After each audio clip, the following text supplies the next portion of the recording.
Yes, good morning, students. Based on certain common fundamental features, animals have been classified into different phylums. So now we need to study each phylum in detail.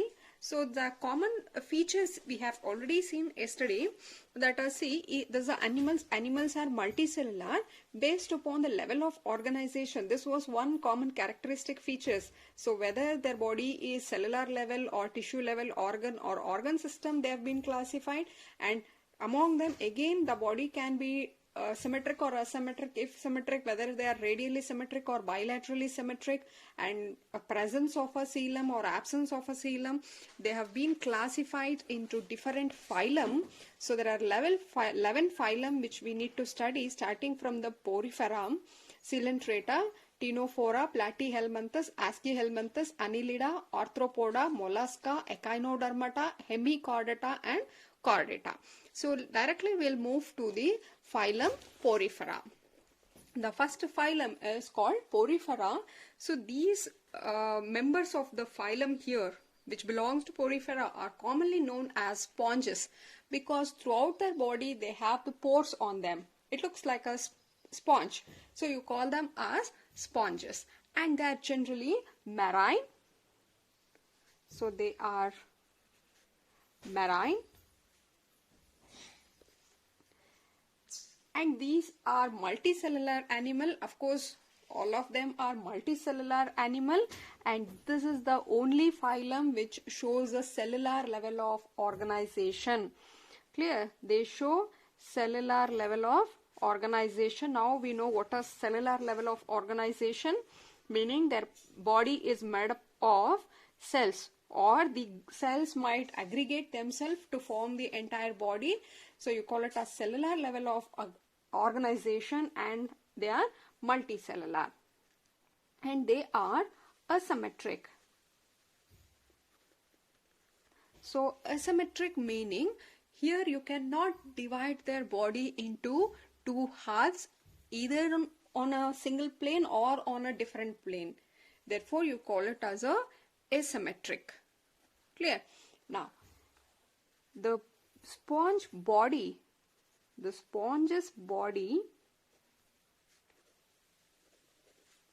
is supported by skeleton. So it will have a skeleton made up of spicule, or you can call it as spongal fibers. The sponge's body is supported by skeleton which is made up of spicule or spongal fibers. And the most important is the sponges have a special type of water transport canal system. The sponges have water transport or a canal system. See here, if there is a sponge, hydra here, you can see a big opening on one end, and this opening here is called as osculum. On entire throughout their body they have small openings like this. They have small openings. They form the pores on their body, and these are called as ostia. A big opening, you call it as a osculum. Throughout their body you can find small pores here, you call them as a ostia, and the cavity which you can find at the center here, this you call it as spongocoel.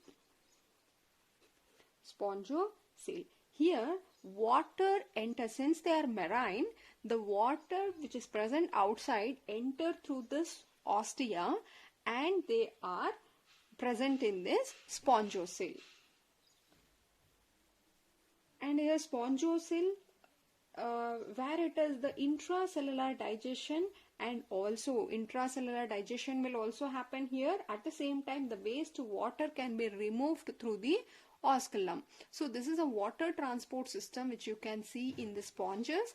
The water here will enter through the ostia.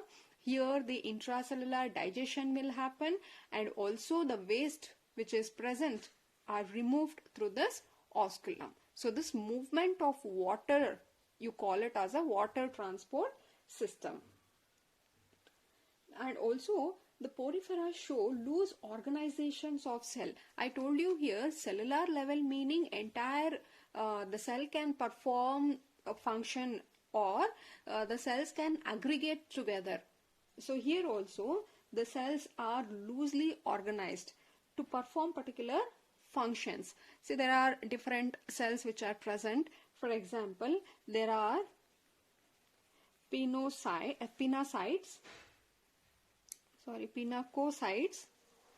They are called pinacocytes. Pinacocyte, pinacocytes, and these forms a protective layer. This forms a protective layer. This is one type of cell. And the second type cells, you call it here as, again, guanocytes or chonocytes. It can be pronounced as guanocytes, and these cells, see, cyte meaning it is always cell. So these cells are there to maintain the water current inside the body. It maintains water current inside the body. And third, you call it as amoebocytes, and these will store reserved food. I told you here the porifera show loose organization of cells. They show loose organization of cells, and these cells will perform particular function. Like if you find pinacocytes, they are meant to do some work. The guanocytes are doing one work, and amoebocytes are doing different work. So all work here are done by the cell. So the next point here is, in case of sponges, the respiration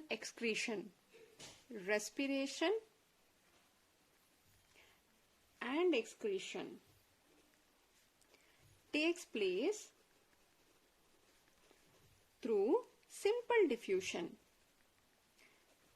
See, if you see the structure of the porifera, as we have mentioned it as cellular level, there is no particular organ, or you cannot find organ system and all for performing this respiration, excretion, digestion, everything. So here the respiration, excretion will takes place through simple diffusion, just by diffusion, that is moving from higher concentration to lower concentration.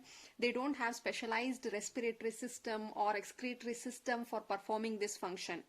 Simply by movement, depending upon the concentration gradient, the molecules will move. So that is simple diffusion. And after respiration, it is the reproduction. Here, reproduction in case of porifera are asexually, that is by fragmentation. It can happen through fragmentation. Now you know what is fragmentation. If the parental body is divided into fragments, each fragment will develop into a new individual. That is called fragmentation.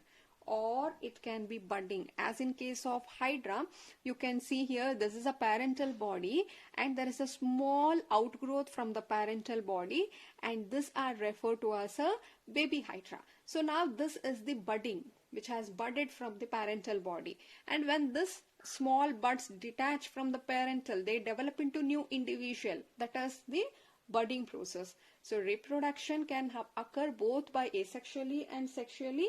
If it is asexually, it is by fragmentation and budding, and sexually meaning it is definitely it should be from formation of gametes and fusion of them.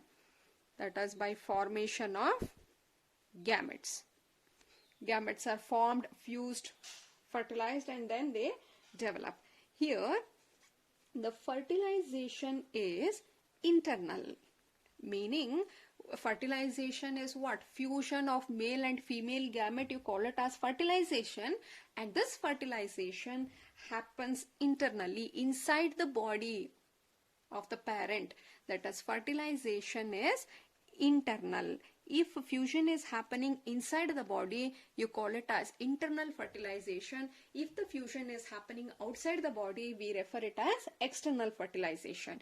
In case of Porifera, fertilization is internal, and also the development is indirect. See, once fertilization, that is fusion, is finished, then later on the resultant, you call it as a zygote. Now zygote has to develop into a new individual. During this development stage, what happens? There can be a direct development, meaning there is no larval stage. That is called direct development. Indirect meaning there will be a larval stage. Larval stage which is morphologically distinct from the adult. See, as soon as something has been hatched, or when it is growing, it comes up looking like an adult. That is called direct development. In case of indirect, for example, if you, simple example, I can take the development of the butterfly. You know that butterfly will reach to the larva stage and then they develop into an adult. So that larval stage is different from the adult. So that is called indirect development. In this case also, Porifera, they show indirect development. And example for the phylum Porifera are the Cycon, Euspongia, and Spongilla. These are all example for Porifera. Am I clear? So phylum Porifera, they are commonly called as sponges. They are marine. They live in marine water. Their body shows cellular level of organization. Definitely they are multicellular. All animals are multicellular here. So they are multicellular and the body show cellular level of organization. They are asymmetric. They cannot be divided. The sponge's body is supported by the skeletal and they have a special water transport system. That water enters through this ostia, it gets intracellular digestion is happening, waste is removed through this big opening called osculum. And here, since it is a cellular level, they have various cells. So cells will perform different function. These are some cells which are meant for performing different function. Respiration, excretion by simple diffusion. Reproduction happens by asexually and sexually. And fertilization is internal and development is indirect, and these are example. See, they can ask the phylum Porifera for 5 marks. Out of this, select the important points. So at least some 7-8 points, whatever is given, you need to write this way. Clear? So this is phylum Porifera. Now, moving on to the next phylum. In the diagram, say the textbook, they have given the diagram here. So these are all the members of Porifera. You can see on everything, you can find small spore on their body. You can find pores on their body here. Clear? So that is what one we have taken. Here Cycon we have taken. Now next is called phylum Coelenterata. Clear? It is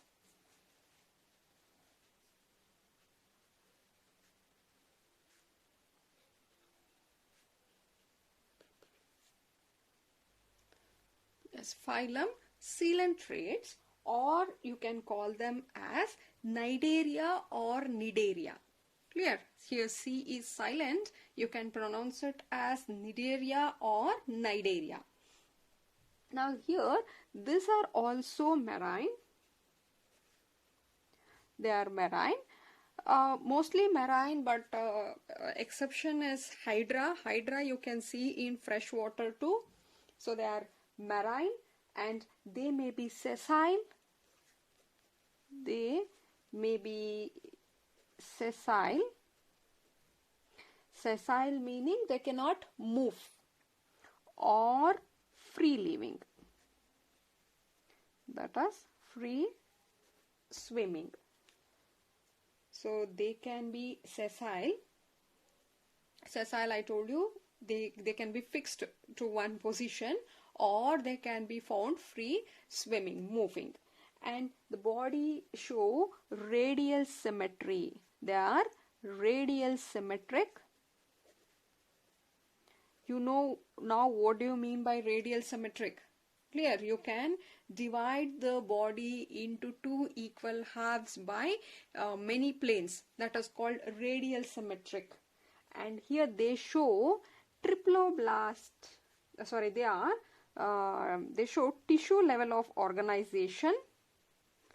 Tissue level of organization. And they are diploblastic. So tissue level of organization meaning what? There Porifera was the only phylum which had the cellular level of organization. Now the second phylum show tissue meaning group of cells. Together we call it as a tissue. You can find these tissues meant for performing particular function. And they are diploblastic meaning they show two germ layer, that is the outer ectodermal and inner endodermal is found during embryonic development. That such animals are called diploblastic. Clear? Now on their tentacles they have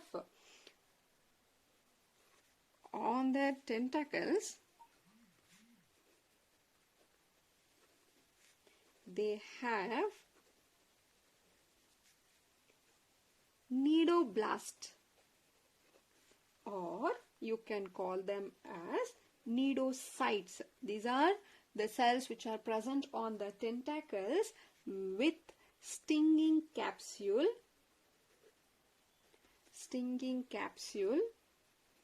or you can call them as nematocytes. See here what happens if you take, let us consider the hydra here. This is a hydra. Hydra will have the tentacles on them like this. On their tentacles they have these cells present like this, and these cells are called as nidoblast, or you can call it as a nidocytes. The cells which are present on the tentacles here, you call it as nidocytes. Now if you zoom this nidocyte cells, so how actually they look is, these are the nidocyte cells. They will have this a thread-like structure with small needle-like at the tip. So these are called as, this one we call it as stinging capsule, or you can call them as capsule, or you call it as nematocytes. Am I clear? So on their tentacles you will find this nidocytes, and the nidocytes will have this nematocytes at the tip. And here when they are arranged here, they are not seen like this. Instead this is a cell and you have a pouch like this, and these thread-like structure which you can see are coiled here like this, and then you can find the tip like this. This is how, if it is arranged, you can see. So these are called nematocytes. And why these are used is, the nidoblast here are used for various purpose. Are used for anchorage. There can be used as defense or for capturing prey. The nidoblast are used for anchorage, meaning see, when they are in the sessile form, they are attached to a substrate firmly. For that, what they do is the nidoblast will anchor to the substrate. They fix themselves on the substrate and give a strong anchorage. One. Or it can be used as a defense to defend themselves from the predators. They can use this as a weapon to save themselves from the predators. And third one, the same nidoblasts are used to capture the prey. They just capture the prey for them. So these are all the uses of the nidoblast. Now they have a central single opening. They have a central single opening, and these are called as hypostomes. And most important here, they exhibit in two form. The first form is called polyp. So polyps are cylindrical in shape and are sessile, meaning they can't move. See, but they will have, if necessary, if required, they can also move. If required, they can move.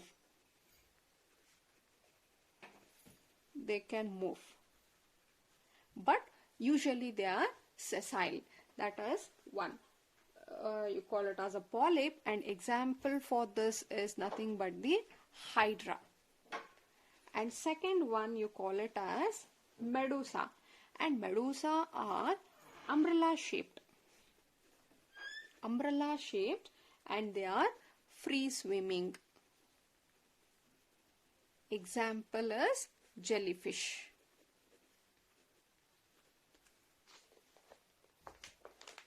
So you can look at the diagram here.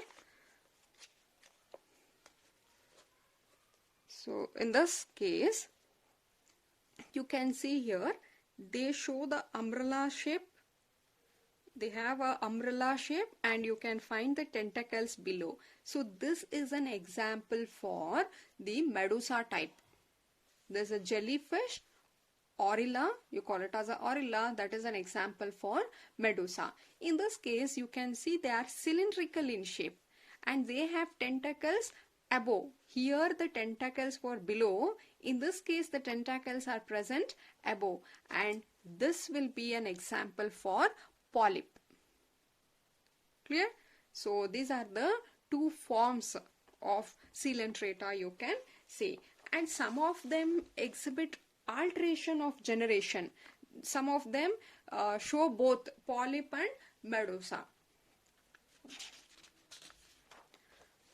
So here it was 7th point.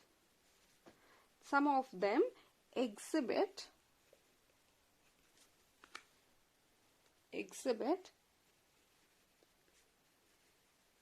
alteration of generation. You call it as metagenesis. That is, the polyp produce medusa asexually, and again medusa form polyp sexually. See, let us take, there is a polyp stage now. Asexually, they will produce the medusa, and now this will produce the gametes, and these gametes will fuse to form zygote, and now the zygote will develop into some, they can go for some larva stage, plumule larva stage, and then from then they can develop into polyp. Polyp developed or produced the medusa through asexually. When I say that gametes are formed and then the zygote has come in, this is happening sexually. You can see there is an alteration between a polyp and medusa. This is called metagenesis. And the digestion can be both extracellular or intracellular.